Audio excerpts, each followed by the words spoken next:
Hello, my name is JnBaptiste. I work for the engineering productivity team at Pinterest. Engineering productivity is a team responsible for making a developer platform that inspires developers to do their best work. We do that through providing a fast, safe, and delightful path from an idea to production without worrying about infrastructure. I specifically work on the build group of engineering productivity. Our charter is to release deployable artifacts. Today, we're going to talk about the past, present, and future of Bazel at Pinterest.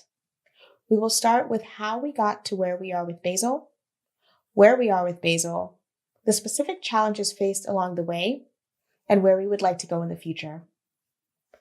I want to start by talking about the landscape that got us thinking about the switch to Bazel. Pinterest's engineering productivity team manages all repositories at the company and are responsible for the success of all artifact builds. Currently, we have over 1,365 active repositories, with an average of 20 repositories being created a month. By moving to a monorepo, we can reduce the maintenance burden of managing such a large number of repositories. Of those repositories, we have 4 high-priority language-based monorepos. Each of these repos contain many hundreds of projects and will produce from 1 to over 100 build artifacts with each run of the build pipeline. Before Bazel, each of these was running a different build system. With Bazel, we can reduce the expertise needed by our build team to a single build system. Our Java and Python repositories are also producing a large number of mono artifacts. Mono artifacts are large executables that contain the code of multiple projects that are not necessarily related to each other. The maintenance of these artifacts are shared by multiple teams, making code migrations a large undertaking. Additionally, unused code is getting deployed to hosts and creating a security risk. With Bazel, we can produce much smaller artifacts easily. We're also dealing with a lot of repository interdependencies. The biggest challenge has been keeping our Apache thrift service definitions in sync with our 4 language-based monorepos. When a new thrift schema change comes in, we must generate new artifacts in each language. These artifacts are then incorporated into each repository. The feedback loop for finding out that there is a problem with an artifact generated from the thrift schema change is long. Having all of our code in a single repository would help to reduce that time. So in summary, the 4 main reasons for our switch to a Bazel monorepo are: 1. The large number of small repositories we needed to manage. Moving to a monorepo would allow us to reduce the maintenance burden. 2. The various different build systems we needed to have expertise in. Moving to Bazel reduces the number of technologies we need to learn. 3. The prevalence of mono artifacts making code isolation difficult. Moving to Bazel will allow us to produce smaller artifacts. And 4, the large number of cross-repo dependencies. This adds code synchronicity challenges. With a monorepo, the feedback loop for dependency changes is reduced. At the moment, we have fully migrated our Go and C++ repositories. Our Go repository is averaging 32 daily commits from 80 monthly contributors. And our C++ repository is averaging 16 daily commits from 60 monthly contributors. We've almost completely migrated our Java repository. This mixed repository is averaging 80 daily commits from 250 monthly contributors. It is one of our most active repositories and has been a challenge to migrate because of the amount of activity. We plan to start migrating our Python repository sometime next year. This repository is by far our most active, with 250 daily commits from 500 monthly contributors. All of our repositories are currently running different versions of Bazel, so one of our next challenges will be keeping the Bazel version up to date and in sync on these repositories. Now I'd like to talk about the challenges we faced on the way to this point and the challenges we are still facing. I'll be focusing on challenges transitioning our Java repository because it is still in transition and was our most difficult to migrate to date. Our Java repository was by far our most active repo to migrate. We started this migration in September 2017, and we are about 90% done with this migration. This repository contains some of our most important projects at Pinterest, and with a lot of feature work happening on these projects, we could not get on the roadmap for every team to do an all-at-once migration. In order to accomplish this, we needed to migrate to Bazel in phases. In order to migrate in a phased way, we needed to be able to run 2 build systems at a time. We took advantage of Bazel's ability to coexist with Maven to accomplish this. As you can see here, we're able to keep our build files and POM files together. Since we could not get on the roadmap of a lot of teams to do this transition with them, we had to either do this transition for them or make it easier for them to do themselves. To that end, my coworker Arun Prasad created a script to automatically create build files and generate dependencies for a Java project. This script combined the best features of Buildifier, Buildozer, and unused deps into our script called Bazelize. This script can either generate build files for each Java package or one large top-level build file for all of the packages. Bazelize helped our users get up and running with Bazel, but most were not sure what to do from this point. When they needed to make a change, they needed to understand too much of the build infrastructure and Bazel. As I said before, some of Pinterest's most important projects are in our Java repository, and these contributors have little time to understand the intricacies of a build system. They needed a much simpler way to interact with our system. To simplify the boundary between repository contributor and repository maintainer, we created a developer contract. My colleague Urvashi Reddy is also giving a talk this year at Bazelcon and will dive deeper into this topic. For now, I'll give a brief summary. We created custom Bazel rules and macros along with existing rules to define artifacts users would like to produce and where they would like to deploy those artifacts. For example, we have specific rules that allow you to create a Docker image that will be registered with either our Kubernetes deploy system or our virtual machine deploy system. Here, we are creating a container image, and our custom container release rule can register this image with both our Kubernetes deploy system and our virtual machine deploy system called Teletran.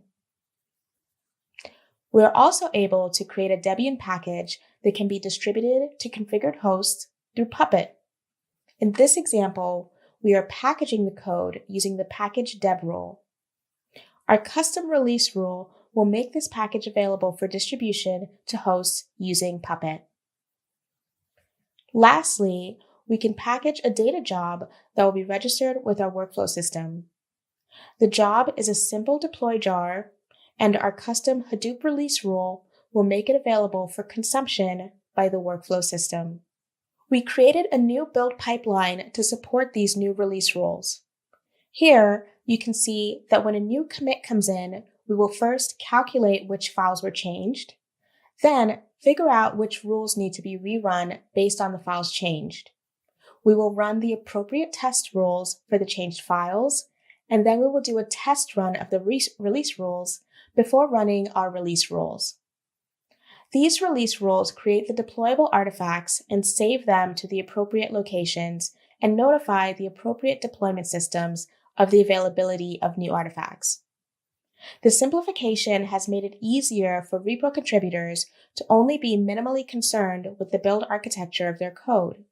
It also allows them to only need to know how to interact with the build system in one way. From their perspective, they only need to know what they want to do with their code. From our perspective, there was a lot of infrastructure involved in pulling this off. I advise you to go and watch Urvashi's talk to learn more about the implementation of this system and how we plan on integrating this in all 4 of our language-based monorepos. The repo contributors were used to a lot of isolation afforded to them through their Maven POM files. They were previously allowed to define their dependencies independent of what everyone else was doing. With a switch to Bazel, we decided to go to one workspace to simplify version conflicts and runtime errors. Unfortunately, with the phase approach came an unforeseen challenge. Those who migrated first were able to define the third-party dependencies used in the workspace. For most projects, this involved minor code changes to get it working with whatever version was in the repository, but for others, this meant large blockers for the project.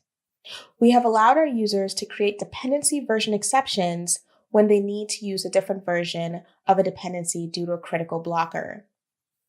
You can see here that the main repository version of Guava is 20.0, but a team needed to use an older version for a short time as they made changes to their infrastructure to support the newer version.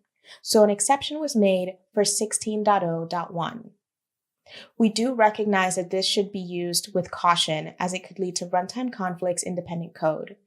Because of this, owners of dependent code work together with everyone in the dependency graph to use the same version, and these code exceptions are meant to be short-lived.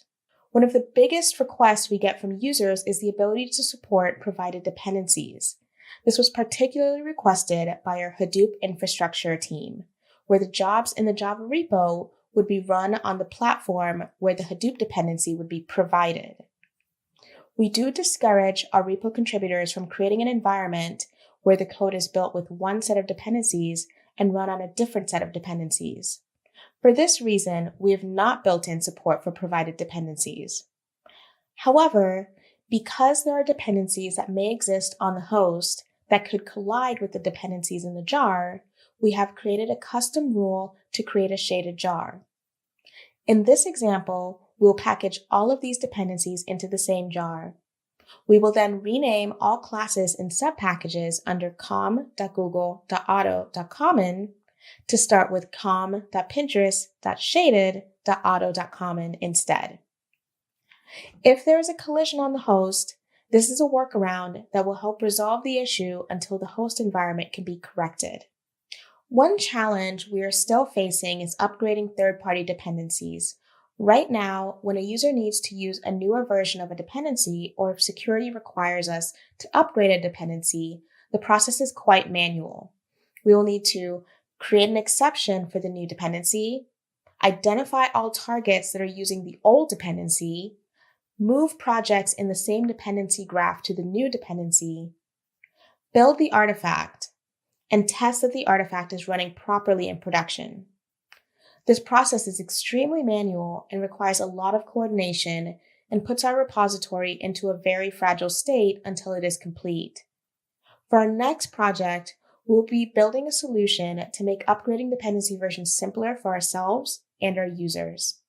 I mentioned briefly before that we have a number of artifacts that are produced from our Java build pipeline, including Debian packages and Docker images. Right now, we have different solutions based on what type of artifact we are storing. Our container images are stored in ECR, and our Debian packages are stored in Artifactory.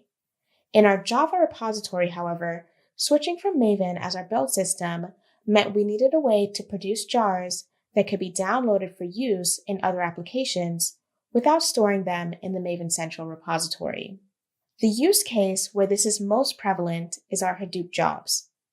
These jobs are produced without POM files and need to be stored in a place that can be retrieved by our workflow platform. To accomplish this, we are storing these artifacts in S3 with a custom versioning schema. As you can see here, artifacts produced by the Hadoop release rule are stored in a special S3 bucket under the commit SHA that generated it, with a generated version number and the jar name. In the future, we would like to store most artifacts in a single place, and we are looking into Artifactory as our storage solution to take advantage of their versioning features. Now I'd like to discuss where we hope to go in the future. We are only in the middle of our journey as we refine how we will use Bazel to help us manage our build and release infrastructure. We've learned a lot and have identified a lot of things we could be doing differently in the future. Our next big migration will be moving our Python monorepo to Bazel. This is by far our most active repository, and we will want to have our migration strategy refined before we begin. First, we'll need to make sure we move faster with this migration. To that end, we'll need to build in more tools for automatically migrating to the new build system, so it's a seamless experience for our contributors. We'll also look into the best ways for keeping our Python development and runtime environments hermetic. In addition to our Python migration, we want to experiment with multi-workspace configurations to give our users more flexibility and isolation with their third-party dependencies. They can own these dependency versions and resolve conflicts on their own. We also theorize that this will make our third-party dependency upgrades faster by upgrading smaller, related code groups together. We will also be automating our Bazel version upgrades on our repositories. We'll be building in new automatic repository validation to ensure that version upgrades don't break our code or our pipelines. To keep our version up to date, we'll also be looking into incorporating Basilisk into our infrastructure. Lastly, we'll be working towards our end goal of moving to a single monorepo. We have already started moving our own team's internal code into a multi-language monorepo, and we will be expanding this to other teams as we nail down our repository configuration strategy. I'd like to thank you all for taking the time to listen to my presentation, and I'd also like to thank all the Bazelcon organizers for putting this on. If you have any questions, please feel free to reach out to me at Pinterest. Thank you.